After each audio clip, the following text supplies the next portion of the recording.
are going to come to you and talk about true crime. So my name's Natalie.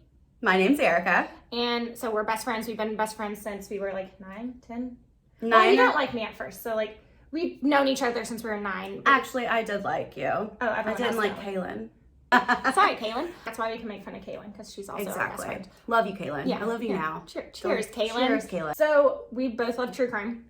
We talk about it constantly to each other, so text each other back and forth. Like, also, we decided this would be a great idea because we have watched Criminal Minds, we have watched SVU pretty much all of our lives. So we were like, why don't we just put it to the test and see if we can talk about these cases and make it interesting for you guys too. Yeah. So even if you don't think it's interesting, we're having a lot of fun because we're gonna be drinking. Yeah, so the norm. Mimosas. Yeah. Give it a goog. Okay. What is a mimosa? Oh, also, warning. We are going to be talking about murder and graphic stuff and using adult language. I cuss like a sailor. Okay, last disclaimer here, folks. The information provided by us in this video is for educational purposes. All information in this video is provided in good faith. The views expressed are our own personal opinions, and the details we provide are all alleged, and individuals are innocent until proven guilty in the court of law. Once a week, we're going to be talking about a case. We're going to flip-flop which one's the storyteller. So we're going to pick a case that spoke to us, hopefully that the other person doesn't know too much about, so we can educate them on it a little bit and educate you guys with When Natalie came with me to this with the idea, I told her, I was like, what cases really stuck most with you? Yes. And she said Chris Watts. The reason why I think this case is so fascinating, Chris Watts is not your typical family annihilator. And I'm not saying that he's not a family annihilator, so like don't fucking come at me. It's like he's a family annihilator. Like I don't think anyone's gonna say he's not. And he's if you textbook, do, yes. Yes. But I don't think he's your typical one though. I don't think he's a textbook one. And so this is gonna be good. I know. So good, we'll debate this. Okay, if you haven't heard about him, or I'm sure like 99% of you like have heard of this story. If you haven't, like you've been living under a rock. Literally like buckle up, buttercup, because this story is effed up. I've done a lot of research on this case. Watched a lot of videos, and again, the whole premise of why this sticks out to me so much is because I don't think he's your typical family annihilator, and I'm not the only one. So like the FBI, the CBI, and like other like detectives or police personnel went and did a 5-hour-long interview, like a jailhouse interview with Chris Watts. So lucky for you guys, I watched every second of that 5-hour interview, so you don't. So you're welcome, because I wanted to punch the camera like so many different times. He's a douche lord. He is literally a douche canoe. Hopefully, if I know how to edit, there's a picture of Chris and Shanann Watts on your screen. Shanann Catherine, she was born on January 10th, 1984. So she was actually born in New Jersey, but she moved to Moore County, North Carolina shortly after. So she was really raised in North Carolina. Yeah, so there's the Southern women.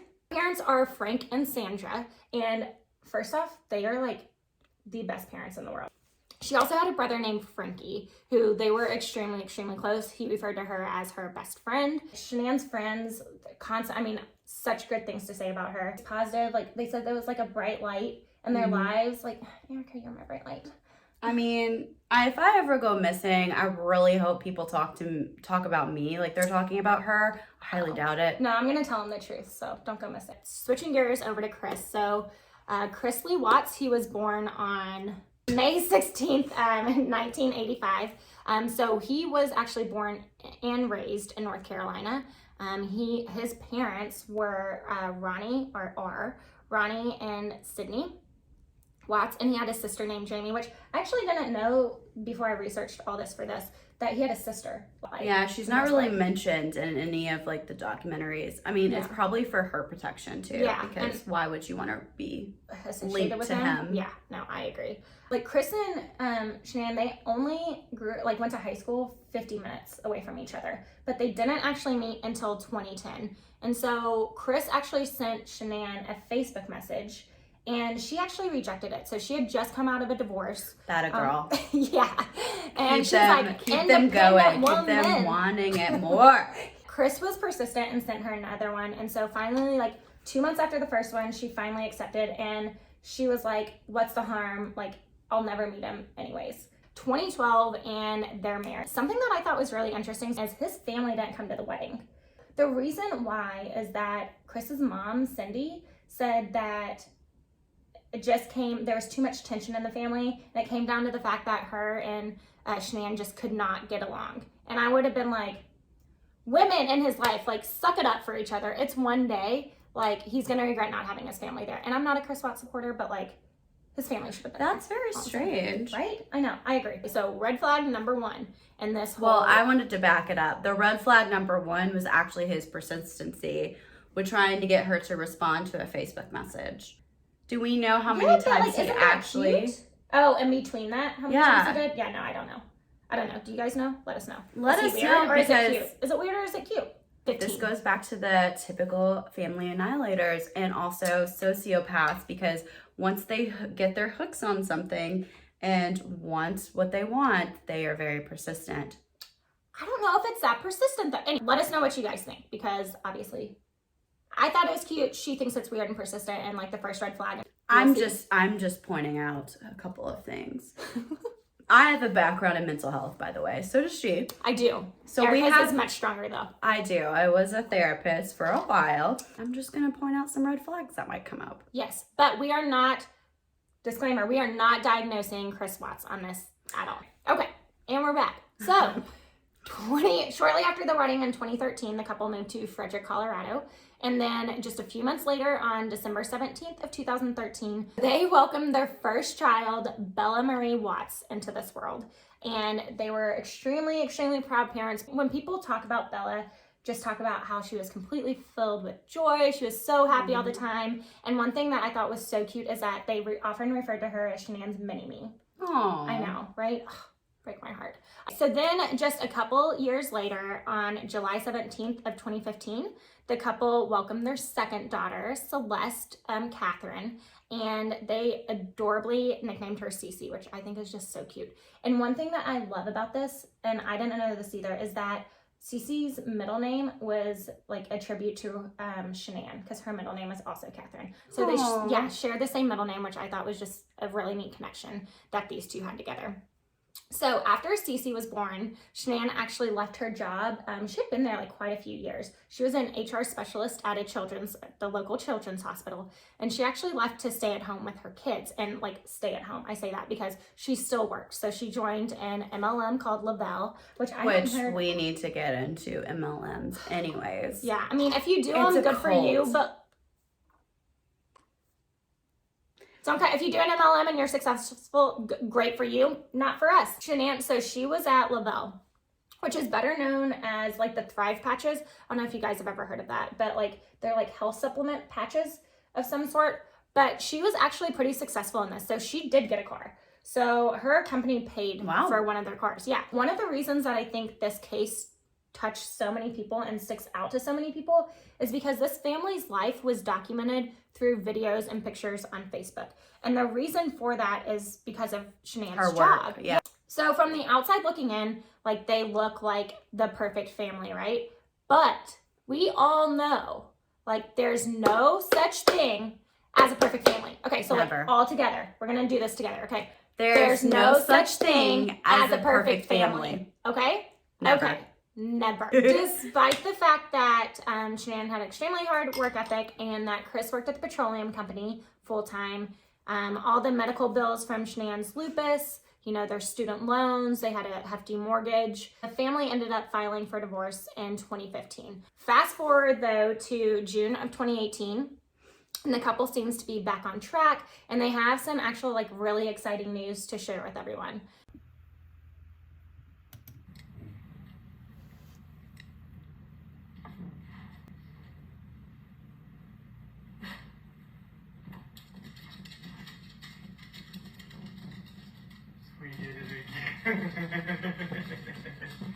I like that shirt. Really? Really. That's awesome.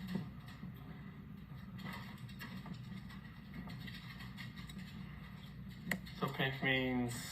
That's just the test. I know. They're just going to put pink is going to be girls. I don't know. Just the test. That's awesome. A lot of people had issues with this video, and what I can't decide is if they're just like dissecting the crap out of it now because we know what happened, or if they actually thought that the first time that they saw it. So that I think people are overthinking this video because they know what happens. Yeah. There's no way you can dissect a person's reaction to how they find out that a wife is pregnant. No, I completely agree. I think people are just dissecting it. I mean, like, if he's uncomfortable in front of the camera too, that's not like to do it on Facebook Live. Like, he was probably just uncomfortable, and that's I where would feel very uncomfortable with that too. And my husband would hate that. Like I said, we didn't think that part was weird, but like, I know a lot of people do. So again, let us know what you think if you disagree with us. But that was June of 2018. Again, outside looking in, they had it all together. They just found out that they were having their third kid. It was going to be a boy. They had already named him. His name was Nico Lee. And what I think is really cute about this too is like Lee is Chris's middle name. And Nico is actually from her family's heritage, so honoring her Italian heritage. Outside looking in, they look like the perfect family. But again, there's no such thing as a perfect family. Okay? Somewhere around June, July timeframe, Shanann and the kids, they go to North Carolina for 6 weeks to visit family and to expand her business. Now, this is just my perspective, but that is a freaking long time to be away from your husband. So me and my husband, we've been together for 13 years, and the longest we've gone away from each other is 2 weeks, and it was extremely hard for us. Now, you have a different perspective because you and your husband was deployed for a year in Egypt. So, right. But now, could you imagine now that he's back, like, could you imagine going 6 weeks without him? It's a different perspective. So when me and my husband got married, we got married a month and then he was deployed for our first year of marriage, which was extremely difficult. So I couldn't go 6 weeks. I would go crazy if I had 3 kids. Like if I had 2 kids, I was pregnant, I was already hormonal. I could not go, 6 weeks trying to take care of everything and try to, expand my business. Chris stays back and he works. But there are 2 things that happen during this 6-week period, like 2 pivotal points, I think, in this entire story. And so the first one is that Shanann and his mom get the fuck into it. So like they get in this huge fight over the fact that his mom had brought peanut butter chip ice cream. And so, which Cece, she had brought that into the house and let everyone eat it. And Cece is extremely allergic to this. Like, not like this kid's gonna break out in a rash, like you better have your EpiPen, like reach when she has this. Chris's mom knows this, but still bought it so everyone else could have it. And when Cece, who was 2 at the time, wanted some and cried about it. You're a 2-year-old, you see everybody else eating something, you're gonna want it. Right. And so Cece obviously wanted it and asked for some, and they obviously had to tell her no, and she got upset. And then Shanann got mad at Cindy for even bringing it in the house, and then Cindy told Shanann she was coddling her child too much. Shanann, I take her side on this. I don't know. I'm kind of on the borderline of like, did she like overreact a little bit? Like, I agree. Like, she probably was like a little bit mad because like, did you have to do that? You couldn't just bought like a different ice cream. She's also pregnant. Facts. Hormones. She is true. Shanann texted Chris for support on this because she was obviously very upset. She said, "You should call your dad and tell him you did not appreciate your mom putting your daughter at risk today, nor do you like that she teased our girls. You should also say you don't appreciate her saying they have to learn they can't always get what they want. They are 2 and 4. So Chris seemed to like somewhat side with Shanann on this one and said that he would talk to his dad. However, this did put a pretty big rift between the family.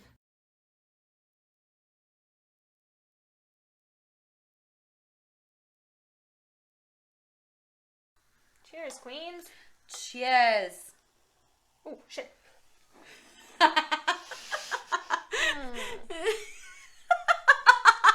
Okay, so we are back. We found better lighting. Yeah, in the room. Like goddesses now. Yeah.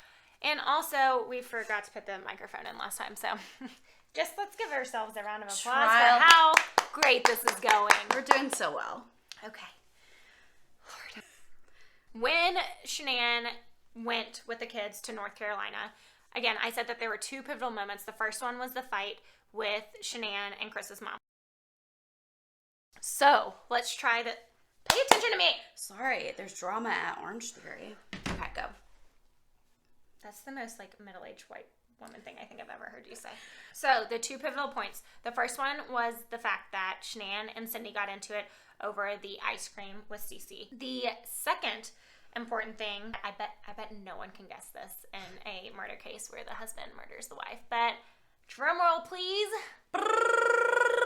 was having an affair. Enter Nicole Kessinger. There are multiple Nicoles in this case. Nicole Kessinger, we do not like her. She was trying to get famous. Nicole and Chris started talking in June. So the exact same month that he found out that Shanann was pregnant with Nico. By July, the shit had turned physical. Nicole says that Chris told her that he was almost divorced, but don't believe that shit for a sec, because she Googled Amber Fry book deal. Amber Fry, if you don't know, was in Scott Peterson, who was convicted of killing his wife, his pregnant wife, Lacey. So connection there. This was his mistress. The whole time that Chris's family is in North Carolina, he is freaking gallivanting around Colorado with this Nicole chick acting like a damn teenage boy whose hormones are flying. Now, this weird behavior of Chris does not go unnoticed by Shanann. She noticed that something had changed.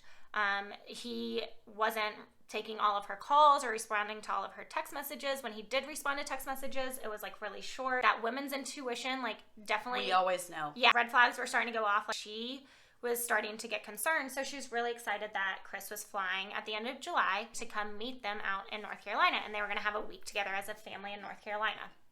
So she thought this would be a great time for them to, reconnect. I'm about to show a video. It's they reunite at the airport. So remember, they've been away from each other for 5 weeks at this point.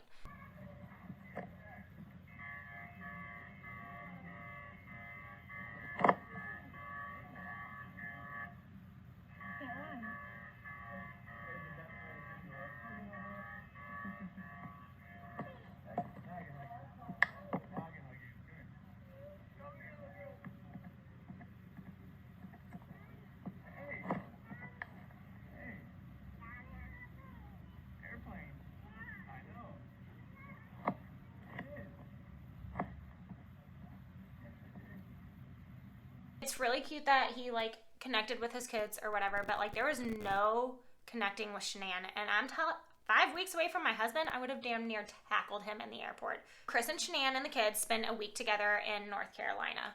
Needless to say, things didn't go that well in North Carolina. Just a few days after they return from North Carolina to Colorado, Shanann has to go on a business trip to Arizona. She goes to Arizona, but again, things just aren't right between them. Shanann knows that something's just off, so she writes Chris this long love letter. She starts it by saying, "My dearest Chris," and goes on to say that the last 5 weeks have been so hard and that she misses Chris and what they used to have. She doesn't understand how they fell out of compatibility, which is something Chris told her, and that she doesn't want to lose him. She ends it with, "This is the hardest thing I've ever gone through, but you're worth it.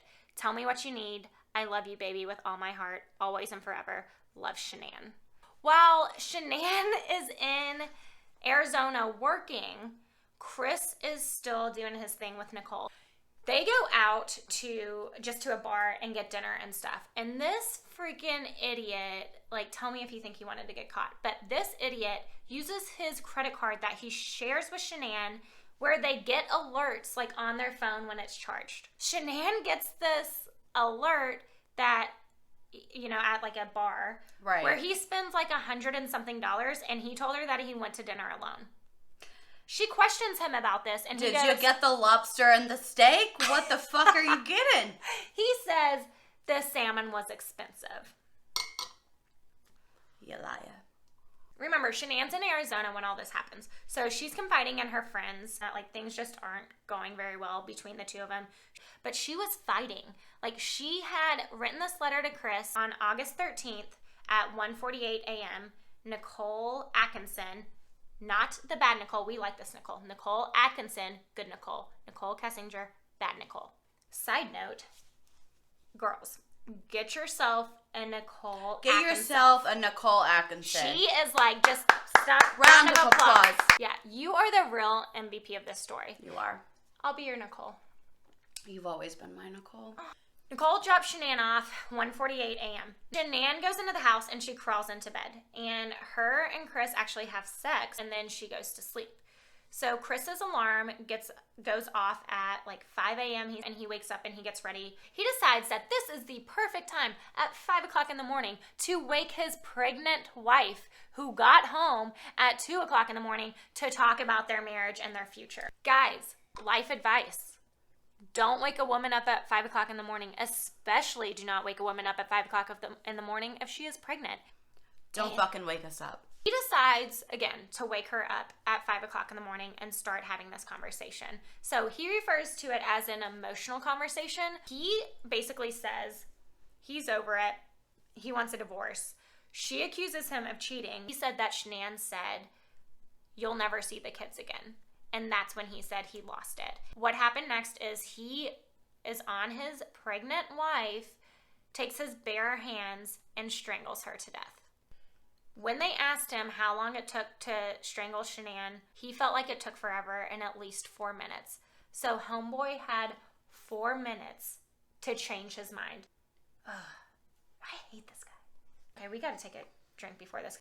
During the commotion of Chris murdering Shanann, his oldest daughter, Bella, wakes up from this commotion, walks into the bedroom, sees her mom face down on the bed, and says to her dad, "What's wrong with mommy?"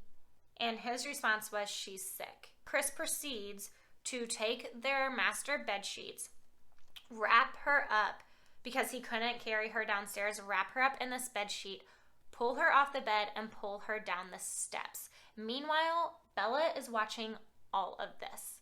The commotion of him literally dragging Shanann and Nico. Let's not forget that they're Nico too.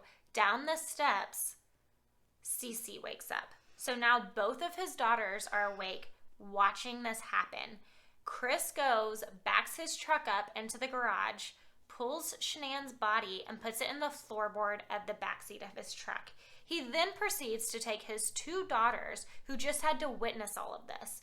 2 daughters, put them in the back seat so that their legs are dangling atop of their dead mother. Okay, another drink. Jesus, Denise. We might have to go get the vodka before. We're gonna get the vodka before we're doing it. So, again, this guy is just one hell of a sick bastard. He proceeds to drive 45 minutes, 39.1 miles to his work site. Do you know what you can do in 45 minutes? Because you can run 5 miles in 45 minutes. You can watch an entire episode of Law & Order SVU, and you can decide not to... You know that. You can decide not to murder your 2 children.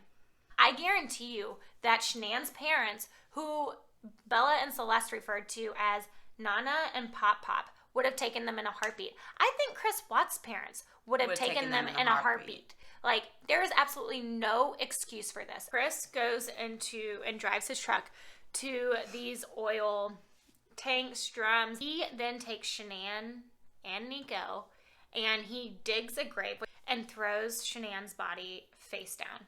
Meanwhile, the kids are in the backseat. Yeah. Kids are still here witnessing this.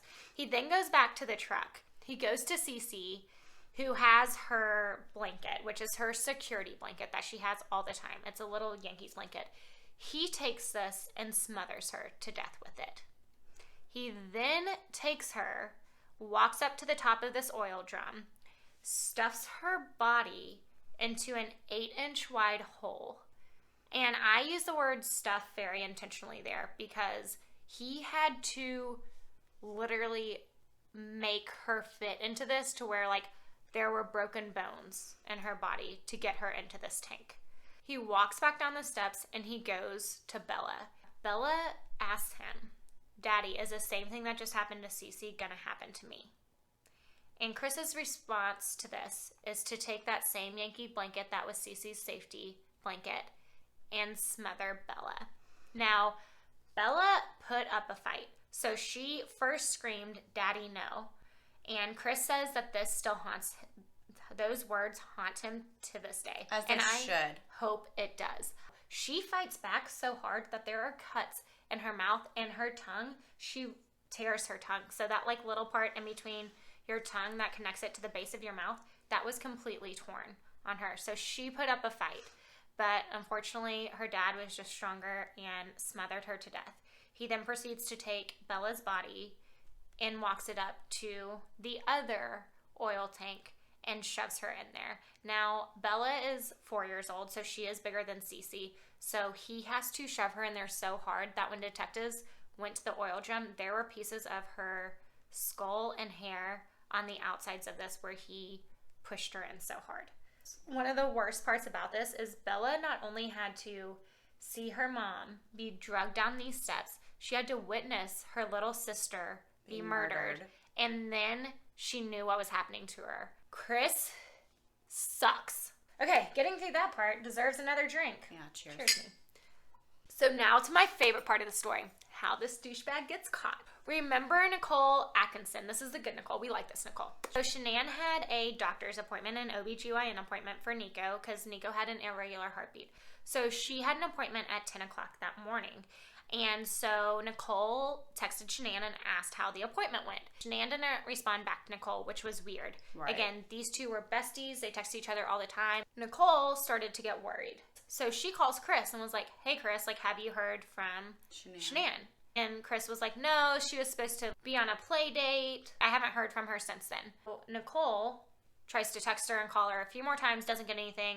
So her being an angel sent from heaven, she and her son get in a car and they go over to Chris and Shanann's house. Immediately when she rolls up, she's like, okay, this is weird because Shanann's car is in the driveway. So if she was on a play date, like, why wasn't her car with her? Right. So she's getting like really freaked out. She calls Chris again and was like, hey, she's not on a play date. Her car's here. Chris again was like, no, like, it's probably fine. And Nicole, angel sent from God, was like, I'm calling the police. Right. And Chris goes, no, like, please don't do that. And she was like, already done. Get yourself in, Nicole. Mm-hmm. The police show up to do a welfare check and they can't get into the house. They call Chris and they were like, Chris, give us the code to your garage. And he was like, it doesn't work. So he was like, but I'll be there in 5 minutes, don't worry. Chris rolls up, he opens up with his fob, opens up the garage door. They get into the house and they start becoming alarmed with what they see. Mm-hmm. They see that Cece's medicine is there and her EpiPen. The next thing they see is Shanann's phone. This is her lifeline. She would never leave without this. So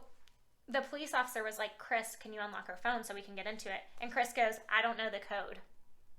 False. Nicole was like, I do, bitch. I know. She goes in, she goes, like, unlocks the code, which was Nico's due date, by the way. You know. They also found Shanann's engagement ring and her wedding band on the counter, which, spoiler alert, Chris took this off of her dead body and put it there to try to stage it. To say, like, she left him with the kids.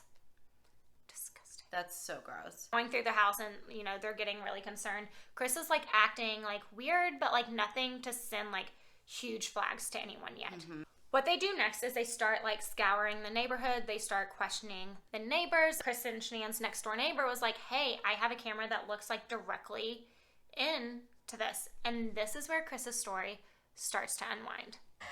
You give yourself letting everything out there, all the tools I had to bring in.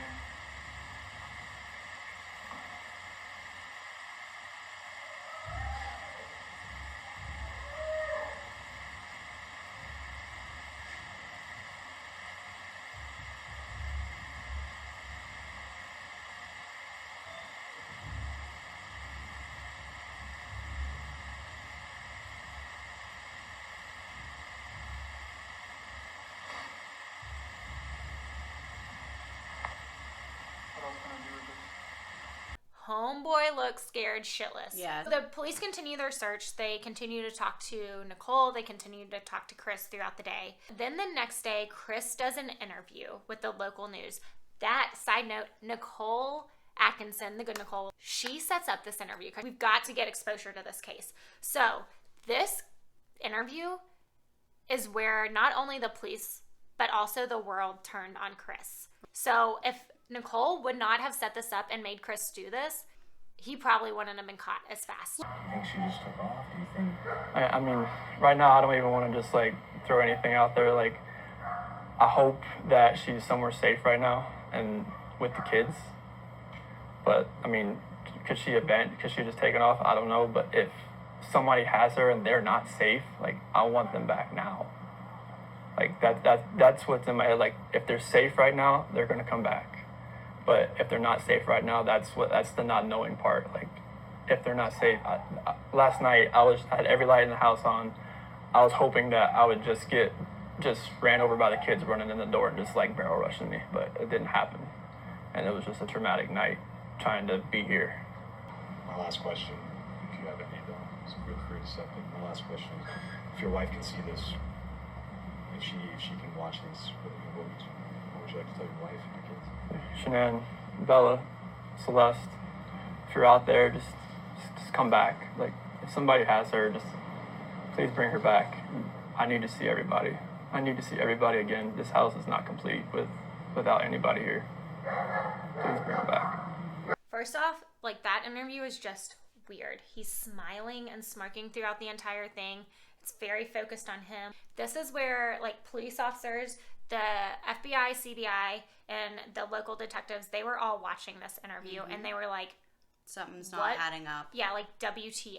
Coming off of the heels of this interview, that same day, they also learned about Nicole Kessinger, Chris's mistress. On August 15th, so 2 days after the murders, they bring Chris in for questioning. This went on for a lot of hours. Chris, after this long interrogation, a couple hours in, he agrees to do a polygraph, and Tammy Lee is the one that administers this polygraph. And she's playing like the good cop, very like chummy with him, getting him to talk. After this polygraph, she comes back and reads Chris the results. And she, and I quote, says, "It is completely clear that you were not honest during the testing." Like,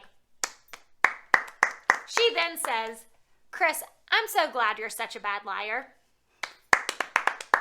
And he says, "No, like, I'm not lying. Like, no. And then she was like, "Chris, like, they just keep, I mean, they did a good job." But she does give him an opening and says, "Did Shanann do anything?" Right. And a lot of people criticized her for this and was like, "You gave him the opening." And she was that like, was a brilliant yeah. move. She was like, he wasn't She talking. fed into his ego. Exactly. And so Chris jumps on this like white on rice. So he was like, "Yes. So I killed Shanann." So he admits to killing Shanann, but in retaliation to Shanann killing Cece and Bella. I'm not going to go too much into that because it's a bold-faced lie. Like, that did not happen. No. So on August 15th, Chris Watts is finally arrested and taken into custody. Then on August 16th, so this is now 3 days after the murder, the police officers go to his work site and they started scavenging the area. So they find Shanann's body. They then go into the oil tanks and they find a little girl, but they couldn't identify because it had been in this oil tanks for so long that when they pulled them out, their skin was falling off, and they couldn't identify which child it was. So they asked Sandra which of the two are in pull-ups. That's how they identified them, and that was Cece. Awful. I know. The detectives that were on this case, they had like lasting mental effects from this. Yeah. On August 21st, Chris is arraigned. Chris decides that he's going to plead guilty to all counts, all 9 counts. And he says he does this because he doesn't want to put anyone through any more trauma, both his side of the family and Shanann's. On November 6th, he officially pleads guilty. But at this point, he still stands by the fact that Shanann killed the kids first. Yeah. November 19th, he gets sentenced to 3 consecutive life sentences without the possibility of parole. Finally, February 18th of 2019, Chris comes clean. And it was true. He finally came out and described everything that he did to his poor wife, his poor son, and his poor 2 daughters. That brings up the question, how does a man who on Facebook Live and all these videos seems like such a great dad and, you know, giving his kids piggyback rides and like kissing their boo-boos and like doing all this, how does he go from that to murdering one day waking up and murdering your children? Yeah, his entire family. So that gets into the question, what type of family annihilator is Chris Watts? Like, which group does he fit into? Like, tell us what do you think? Chris says that the reason that he did it is because Shanann, and this is why I brought up that his parents didn't go to the wedding, and the fight between Shanann and Cindy over the ice cream is because Chris says that it's because she drove a wedge in between his family and him. I could put him in a bucket and be self-righteous. Yeah. Yeah, I guess so, because it's like the dismantling, not necessarily of their immediate family, but their family. like his immediate family. But I he think blames that's a cop-out. Cheyenne or Shanann for it. I think that's a cop out. I don't think that's the reason he did it. I think that's But just that's the the most tangible thing that he uses. Yeah, and I think if we believe him, which I don't. We don't, but if we're going off his psyche and what he truly believes. Yeah, but I don't think that's what he truly believes. I just think that's what he thinks people will like feel bad for him and like understand that the most, so he goes with that. Let us know what you think. What type of family annihilator do you think he fits into? So, if you've seen the documentary on Chris Watts or the Watts family on Netflix, after this, Chris got an influx of women who sent him love letters. I hate my gender sometimes. Women, be better. Okay, so that is the story of Chris Watts and the Watts family. Our hearts go out to, honestly, both the Watts family and Shanann's family, because two families got completely destroyed over this because of Chris's There's senseless no winners acts. here. There's not. Thank you for watching. If you liked it, what do these YouTubers say? Oh, please subscribe. like and subscribe to our YouTube channel. Yeah, comment down below. I think it all helps. I'm still figuring out that YouTube algorithm. But, yeah, thanks for joining us. And, yeah, see you next time. Cheers. Stay safe.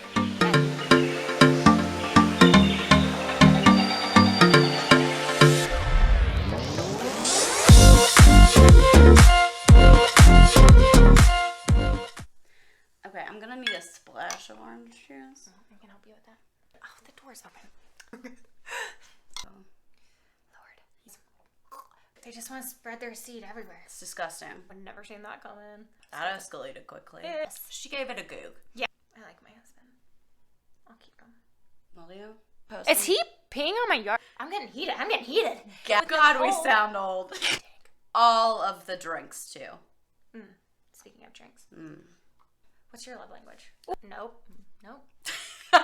Sorry, look at that dog out there. Oh, shit. It's going to be a lot of editing. Heavy on the champagne or we send it back. What is going on? Okay, well, we got this. We've got this. That dog's really cute, too. No, just joking. Gee, cry. You're gonna get cut, bitch. Why are there so many people walking when it's raining?